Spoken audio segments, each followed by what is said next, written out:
Salam saudara yang dikasihi oleh Tuhan.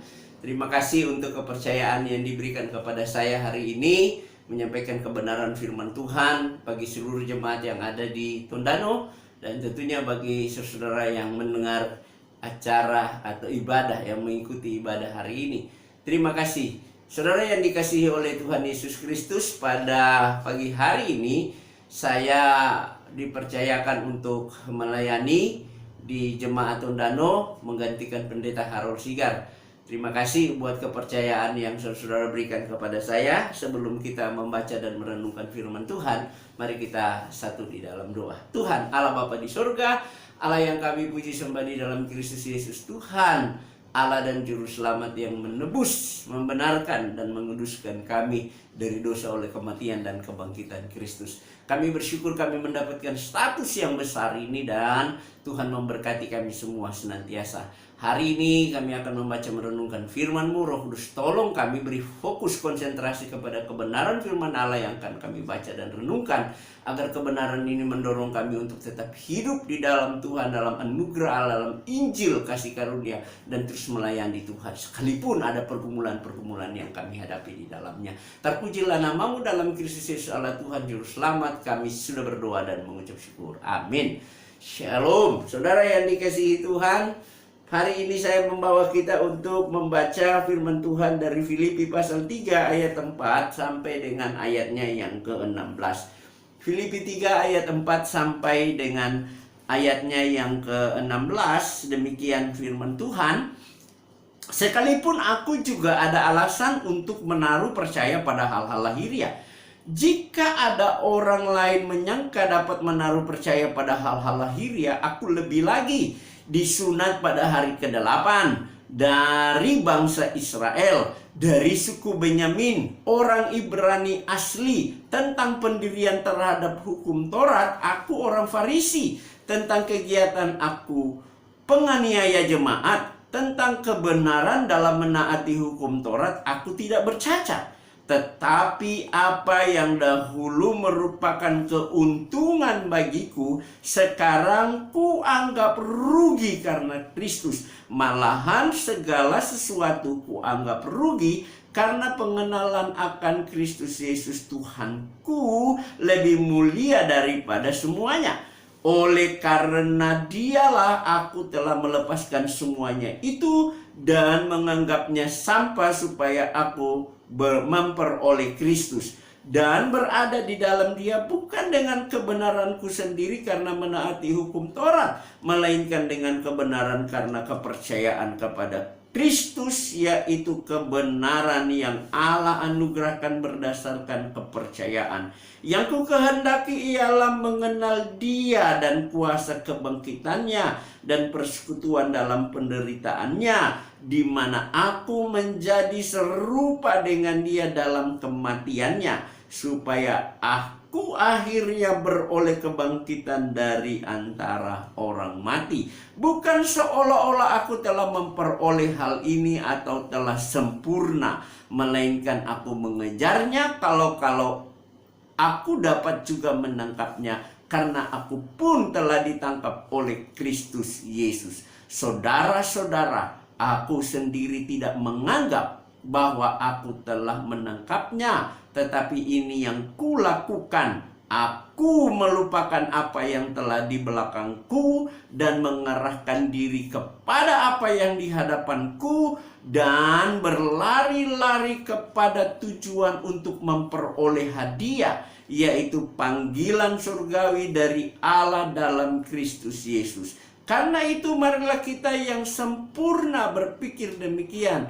Dan jikalau lain pikiranmu tentang salah satu hal itu akan dinyatakan Allah juga kepadamu. Tetapi baiklah tingkat pengertian yang telah kita capai, kita lanjutkan menurut jalan yang telah kita tempuh.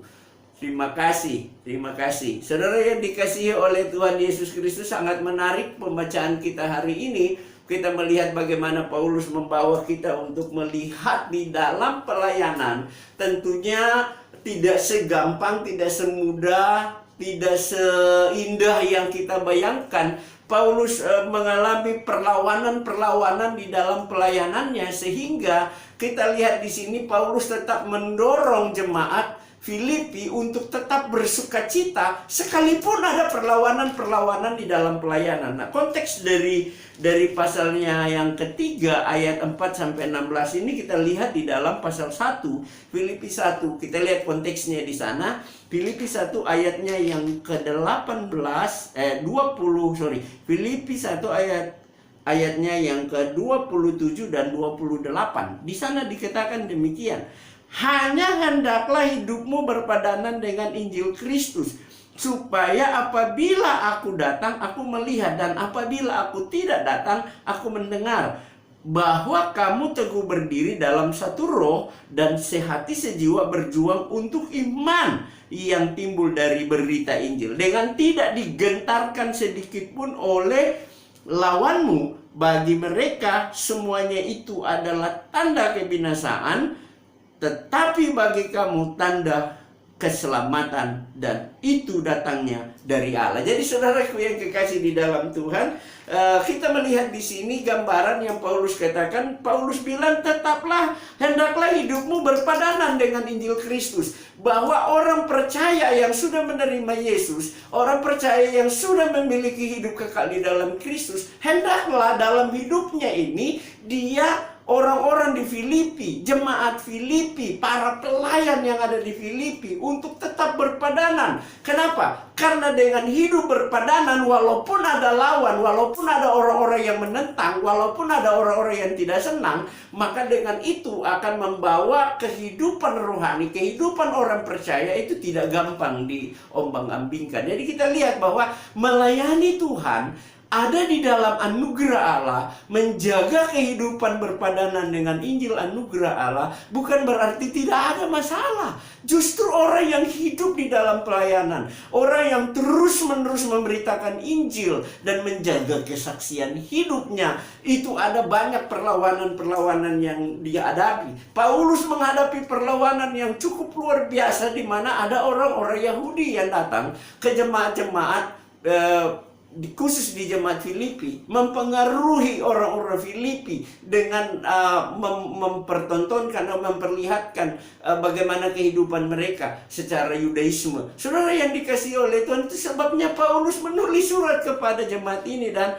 memberitahukan kepada mereka di sini. Saudara, karena itu hari ini saya memberi tema kepada kita dalam renungan pagi hari ini, yaitu pengenalan akan Kristus memberi sukacita untuk melanjutkan kehidupan sekalipun ada perlawanan terhadap Injil. Jadi sekali lagi tema pagi hari ini yaitu pengenalan akan Kristus, memberi sukacita untuk melanjutkan kehidupan sekalipun ada perlawanan terhadap Injil. Jadi kita lihat di sini ada pergumulan di dalam pelayanan. Orang-orang Filipi mulai menghadapi perlawanan-perlawanan terhadap pemberitaan Injil yang mereka lakukan di sana dengan orang-orang yang datang. Jadi perlawanan ini datang dari dalam maupun dari luar orang-orang jemaat yang ada di sana, sehingga Paulus memberi penguatan, Paulus memberi dorongan bagi jemaat untuk terus bersemangat, tetap bersukacita, tetap melayani, tetap menjaga hubungan, tetap hidup berpadanan dengan Injil Kristus, supaya Paulus bilang, kalau aku datang aku melihat, kalau aku tidak aku mendengar. Saudara yang dikasihi oleh Tuhan Yesus Kristus, ada 3 bagian besar yang kita mau renungkan dari pembacaan kita hari ini, dari ayatnya yang keempat, ya, Filipi pasal 3 ayat 4 sampai dengan ayatnya yang ke-16 tadi yang saya sudah baca bagian ini. Yang pertama adalah Paulus mendorong jemaat untuk tetap bersukacita sekalipun ada perlawanan terhadap berita Injil. Nah, saudaraku yang kekasih, ini tetap bersukacita sekalipun ada perlawanan dalam berita Injil. Paulus menghadapi perlawanan demi perlawanan yang meragukan. Orang-orang yang datang meragukan Paulus punya kerasulannya, meragukan keberadaan Paulus, dan Paulus harus memberitahukan kepada mereka. Ini dia, sebelum dia mengenal Kristus, apa yang dimiliki oleh Paulus. Ya kan, sebelum Paulus bertobat masih Saulus, penganiaya jemaat dan lain sebagainya. Sebelum itu kita lihat Paulus sebenarnya punya masa depan yang luar biasa secara duniawi, secara manusiawi. Paulus punya semua yang saudara dan saya cari, yang orang-orang cari, dia miliki sebelum dia ada di dalam Kristus. Tetapi mari kita lihat di sini ayatnya yang keempat. Bagian pertama itu ada di dalam ayat 4 sampai ayat 6. Dia memberitahukan keberadaannya sebelum dia ada di dalam Kristus. Jadi untuk menutup mulut orang-orang yang melawan, yang berusaha untuk meragukan, berusaha untuk mengganggu jemaat akan berita Injil yang Paulus sampaikan kepada mereka. Kesaksian Paulus di sana, sekalipun aku juga ada alasan untuk menaruh percaya pada hal-hal lahiriah. Jika ada orang lain menyangka dapat menaruh percaya pada hal-hal lahiriah, aku lebih lagi. Kita lihat ini yang Paulus sampaikan kepada penentang-penentang, kepada orang-orang, dan juga sekaligus kepada jemaat yang mulai meragukan keberadaannya Paulus. Dia katakan begini, dia secara manusia, secara bangsa Yahudi, orang Israel tulen, dia disunat pada hari ke-8. Itu Israel tulen. Disunat pada hari ke-8 dari bangsa Israel, dari suku Benyamin, orang Ibrani asli. Tentang pendirian terhadap hukum Taurat, aku orang Farisi.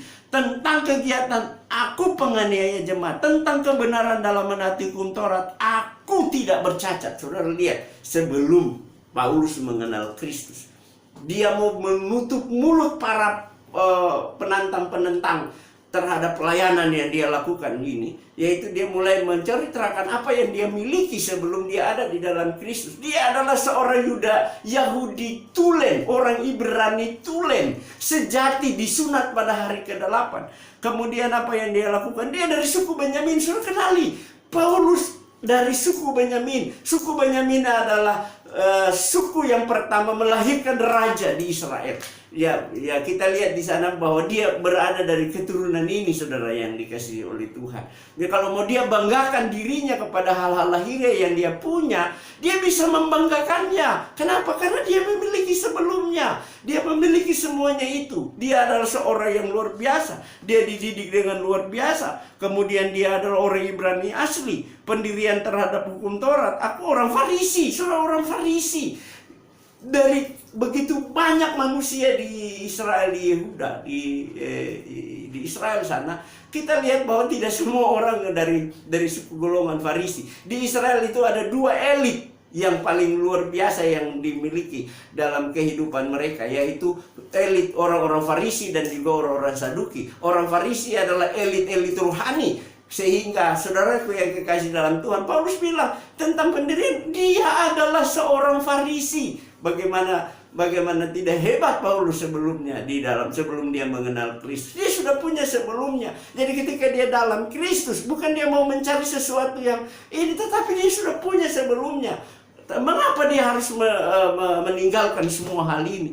Ya kan? Dia tentang pendirian hukum Taurat, dia tidak pernah bercacat katanya di sana. Dia penganiaya jemaat tentang kesejatiannya di dalam memegang peraturan Taurat dan lain sebagainya. Kita lihat betapa luar biasa orang ini. Dia punya semua yang lengkap sebelum dia ada di dalam Kristus. Masih di luar sana, dia sudah punya semuanya ini. Dia memberitahukan kepada orang-orang ini, jangan kau sombong, jangan kau merasa diri hebat. Penentang-penentang ini yang ingin merusak kebenaran Injil yang disampaikan, untuk merusak kehidupan persekutuan orang-orang percaya pada waktu itu yang ada di Filipi.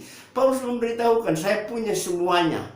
Tetapi apa yang Paulus lakukan di sana? Kita lihat terhadap apa yang sudah dia sampaikan, terhadap apa yang sudah dia miliki, terhadap apa yang sudah dia banggakan dalam kehidupannya. Secara manusia, tanda petik. Secara manusia dia punya semua, saudara.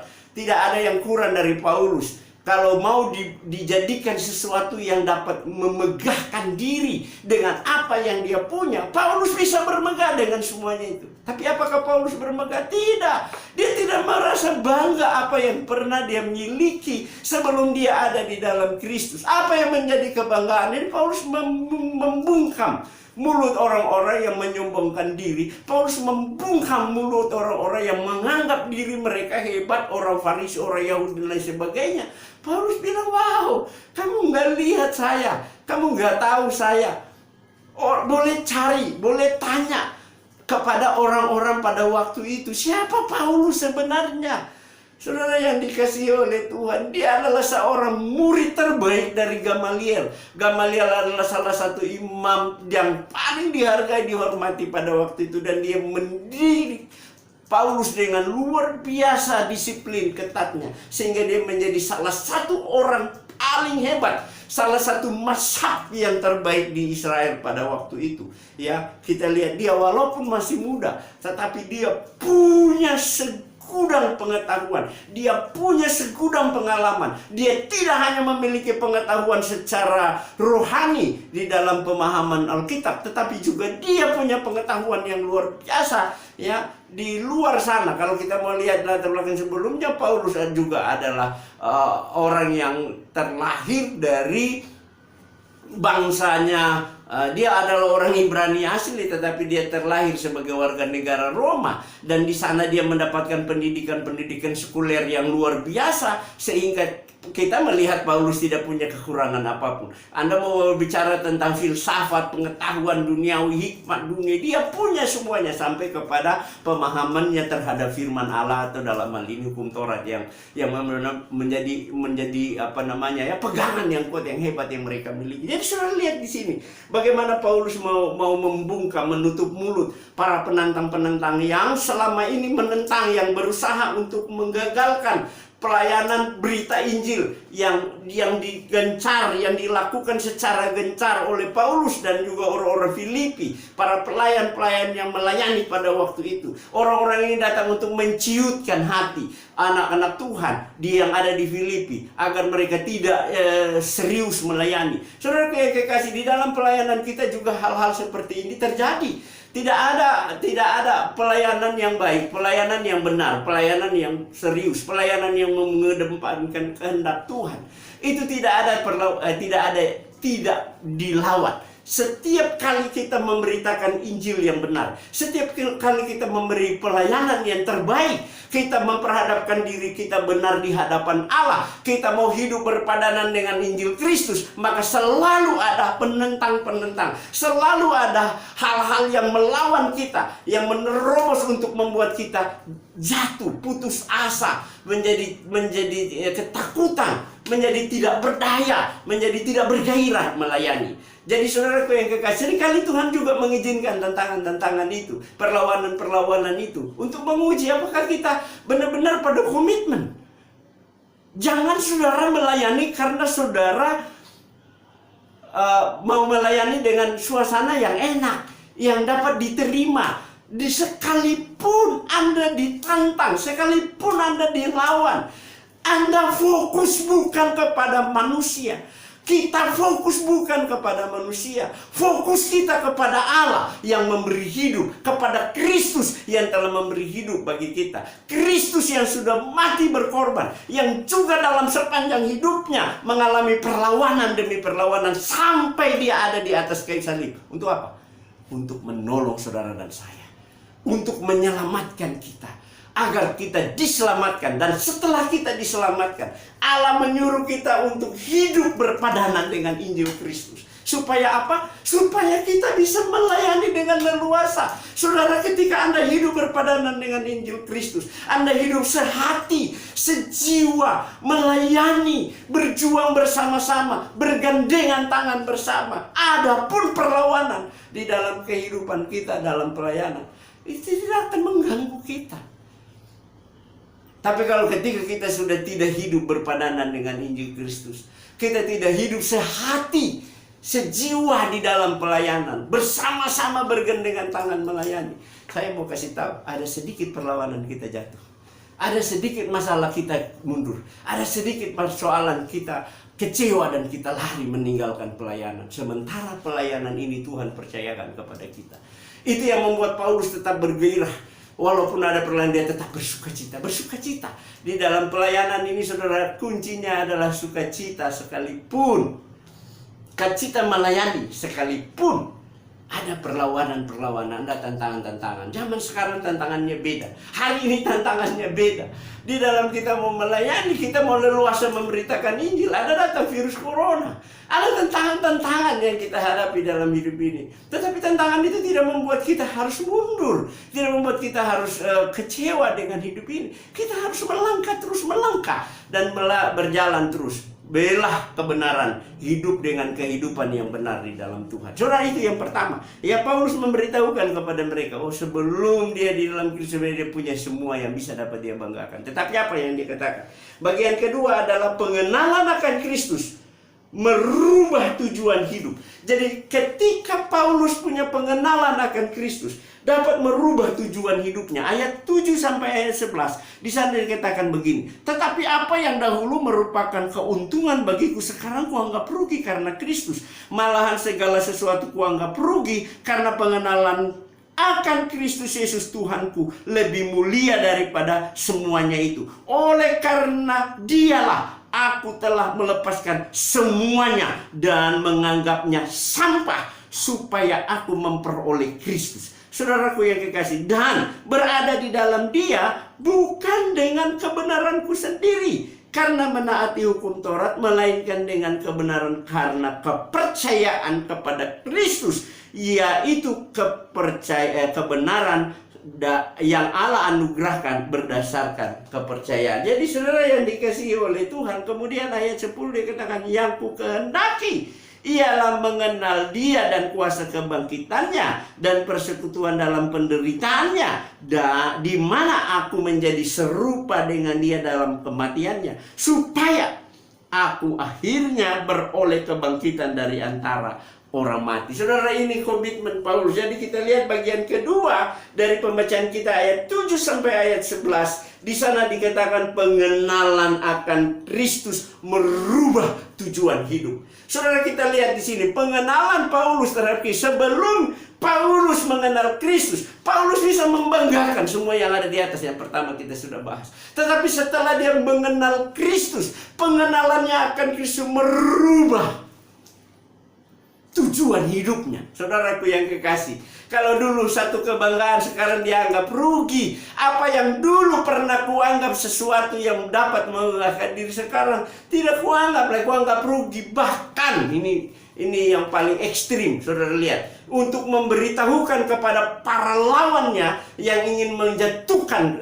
posisinya sebagai rasul maupun sebagai pemberita Injil pada waktu itu. Dia memberitahukan bahwa ketika aku mengenal Kristus, pengenalanku akan Kristus jauh lebih mulia, merubah tujuan hidup Paulus. Tujuan hidup Paulus bukan lagi semua yang dimegahkan tadi yang bisa dapat dibanggakan tadi, tapi tujuan hidup Paulus adalah Kristus. Saudara, kita lihat di sini.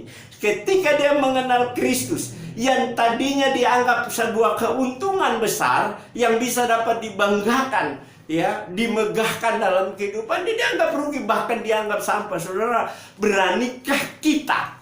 Ini dia, ya kan? Beranikah kita, orang yang memiliki tujuan hidup, orang yang ketika mengenal Kristus mengubah tujuan hidup, dia berani melepaskan semua yang pernah dia banggakan, yang pernah dia miliki.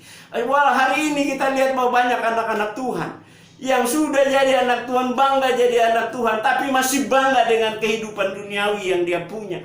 Saudara, apa untungnya Anda membanggakan hal-hal duniawi, hal-hal lahiriah yang Anda miliki? Apa untungnya? Tidak ada. Keuntungan yang besar di dalam kehidupan orang percaya hanyalah pengenalan akan Kristus, pengenalan akan kematian. Dia mau menjadi serupa, membawa dirinya. Paulus punya pengenalan akan Kristus, merubah konsep berpikirnya, merubah tujuan hidupnya, supaya dia benar-benar mengenal dia berada di dalam kematian dan kebangkitan, mengenal penderitaan Kristus segitu rupa, dan itu akan mendorong dia untuk terus maju dan maju melayani. Saudara yang dikasihi oleh Tuhan Yesus Kristus, inilah yang harus menjadi bagian dalam kehidupan kita, sukacita melayani itu. Bahwa dalam melayani Tuhan jangan mengandalkan, jangan menganggarkan apa yang saudara punya.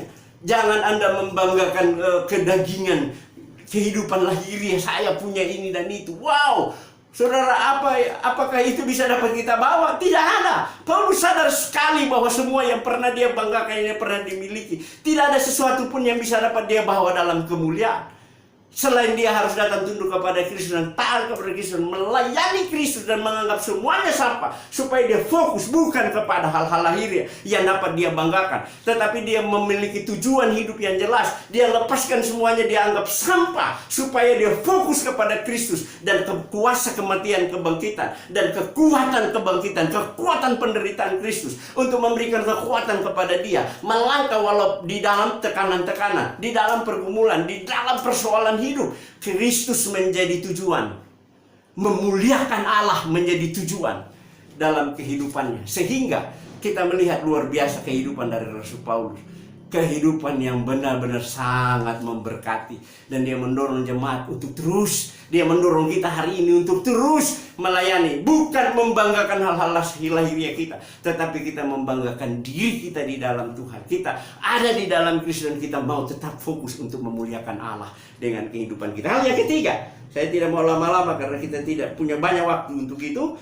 Hal yang ketiga adalah ayat 12-16. Di sana Paulus mau supaya kita fokus pada panggilan dan tujuan hidup. Saudara yang kekasih dalam Tuhan, setelah Paulus menguraikan semuanya dan memiliki tujuan hidup yang jelas, maka bagian yang ketiga adalah kita diinginkan, kita diharapkan untuk fokus pada panggilan dan tujuan hidup kita.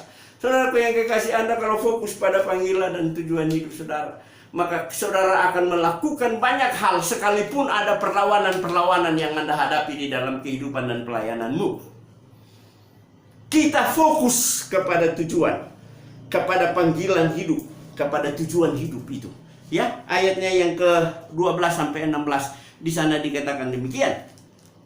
Bukan seolah-olah aku telah memperoleh hal itu atau telah sempurna, melainkan aku mengejarnya. Kalau aku dapat juga menangkapnya, karena aku pun telah ditangkap oleh Kristus Yesus. Saudara-saudara, aku sendiri tidak menganggap bahwa aku telah menangkapnya, tetapi ini yang kulakukan. Aku melupakan apa yang telah di belakangku dan mengarahkan diri kepada apa yang ada di hadapanku, dan berlari-lari kepada tujuan, fokus kepada tujuan untuk memperoleh hadiah, yaitu panggilan surgawi dari Allah dalam Kristus Yesus. Karena itu marilah kita yang sempurna berpikir demikian, dan jikalau lain pikiranmu tentang salah satu hal itu akan dinyatakan Allah juga kepadamu. Tetapi baiklah tingkat pengertian yang telah kita capai, kita lanjutkan menurut jalan yang telah kita tempuh. Saudaraku, fokus. Ya, kita lihat di sini ketika Anda dan saya, ketika Paulus fokus kepada panggilan dan tujuan hidup, dia tidak pusing dengan apapun komentar orang. Dia tidak pusing apa yang dikatakan oleh orang lain. Dia tidak pusing dengan persoalan-persoalan hidup yang dihadapi. Tidak kecil persoalan yang Paulus hadapi di dalam pelayanan pemberitaan ini. Terlalu berat, menerobos berbagai segi dalam kehidupan untuk terus bertahan melayani Tuhan, mengasihi Tuhan, dan terus berada di dalam pelayanan panggilan Injil anugerah Allah. Saudaraku yang kekasih dalam Tuhan, ketika kita serius, Tuhan minta untuk Anda berhasil di dalam pelayanan, supaya Anda tetap memuliakan Allah dalam kehidupan saudara. Maka saudara diminta untuk fokus pada panggilan dan tujuan hidup saudara. Paulus fokus. Paulus bilang bukan aku sudah memperolehnya. Artinya bahwa Paulus juga masih punya banyak kekurangan, masih punya banyak hal yang bisa dapat menjadi alasan bagi dia. Tetapi dia fokus kepada panggilan dan tujuan hidup yang Tuhan berikan kepadanya. Dia katakan bahwa aku melupakan semua yang ada di belakangku, dan sekarang aku mengarahkan pandanganku ke depan, dan aku berlari, tidak jalan di tempat. Saudara, menghadapi semuanya ini, kita harus fokus supaya kita bisa masuk kepada goal yang kita akan capai. Apa goal saudara dalam hidup saudara? Menjadi anak Tuhan, menjadi pengikut Kristus, ada di dalam pelayanan. Apa goal saudara? Ketika Anda melayani Tuhan, Anda tidak punya goal. Anda hanya menjadi anak Tuhan yang mempermalukan Allah, menjadi anak Tuhan yang sia-sia. Setiap orang yang dipanggil masuk di dalam panggilan pelayanan, Siapapun saudara, jemaat yang ada di Filipi, Paulus mau ajar mereka untuk fokus kepada panggilan itu, fokus kepada tujuan hidup saudara. Jangan fokus dengan komentar-komentar orang, jangan fokus dengan penilaian-penilaian orang. Karena dalam hidup ini orang terlalu banyak gagal karena dia selalu fokus kepada penilaian. Orang menilai selalu relatif. Ada orang bilang kamu ganteng, ada bilang kamu jelek, kamu buruk dan lain sebagainya. Terus pusing dengan itu. Jangan Anda pusing dengan itu. Tetapi Anda harus fokus dengan panggilan dan tujuan hidup saudara. Ketika Paulus fokus pada panggilan dan tujuan hidupnya, apa yang dia alami? Wow, dia menerima mahkota tersedia. Ada yang fokus kepada itu, panggilan, hadiah panggilan surgawi. Saudara, ketika kita fokus di sana, kita akan melangkah terus dalam pemberitaan Injil. Kita melangkah terus dalam pelayanan. Kita didorong untuk terus semangat sampai kita mencapai garis akhir. Itulah yang paling indah. Ada banyak orang yang sudah mencapai garis akhir. Saudara kita kemarin yang kita bikin in memorial, saudara kita Penatua Verdi, dia sudah mencapai garis akhir dalam hidupnya. Apa yang saudara harus lakukan? Ketika Tuhan mesti mengizinkan kita hidup di sini, ayo kita fokus supaya apa? Kita bisa mencapai garis akhir. Paulus bilang, aku sudah mencapai garis akhir. Wow, luar biasa. Saudaraku yang kekasih, ketika kita dalam perjalanan kita sampai di garis akhir, kita akan terus bersuka cita. Saya bersyukur, saya percaya Tuhan masih mengizinkan saya. Beberapa waktu yang lalu, 3 minggu saya mengalami kondisi yang parah dalam hidup, tetapi saya tetap memiliki fokus kepada Tuhan. Saya percaya kalau Tuhan mau saya mati, saya harus pulang bersama dengan Tuhan di surga, karena itu merupakan sebuah keuntungan terbesar. Tetapi kalau saya hidup dan Tuhan memberi saya hidup hari ini, itu berarti saya harus bekerja. Bekerja memberi buah. Saya harus fokus dengan panggilan dan tujuan hidup yang Tuhan berikan kepada saya. Ada hal besar yang Tuhan percayakan kepada saya di depan untuk pelayanan ini, sehingga saya harus berjuang dan melakukan yang terbaik untuk kemuliaan Tuhan. Mari kita bersama-sama melangkah. Ya, yang diharapkan di sini adalah agar kita semua jemaat sadar bahwa kita menghadapi pelayanan, ya, perlawanan terhadap Injil dalam pelayanan setiap hari dalam pergumulan kita. Tapi kita terus melangkah dengan fokus kepada Kristus supaya kita bisa menyenangkan dan memuliakan Tuhan. Saudara yang dikasihi oleh Tuhan Yesus Kristus, tema teologi kita hari ini adalah menjadi serupa dengan Kristus. Saudara dan saya harus menjadi serupa dengan Kristus. Begitu banyak ayat. Roma pasal 6, 8 ayat 29, 1 Korintus pasalnya yang ketiga ayat 18 mengajak kita untuk hendaklah kita menjadi serupa dengan Kristus. Kalau kita menjadi serupa dengan Kristus, apapun perlawanan, apapun tantangan yang kita hadapi dalam hidup ini, kita akan tetap menang. Kita akan tetap memuliakan Allah. Kita akan tetap menyenangkan hati Tuhan. Biarlah firman Tuhan hari ini dapat mendorong kita untuk terus maju dan maju melangkah dalam pelayanan pemberitaan Injil Kristus. Tuhan Yesus dipermuliakan. Kita berdoa. Terpuji namamu, kami bersyukur buat kebenaran firman Allah yang dapat mendorong kami untuk hidup di dalam kebenaran-Mu dan fokus kepada panggilan dan tujuan hidup kami, dan kami boleh dapat menyenangkan hati Tuhan. Terpuji namamu. Ini doa kami, ucapan syukur kami yang kami bawa dalam nama Tuhan Yesus Selamat. Amin. Tuhan Yesus memberkati kita semua.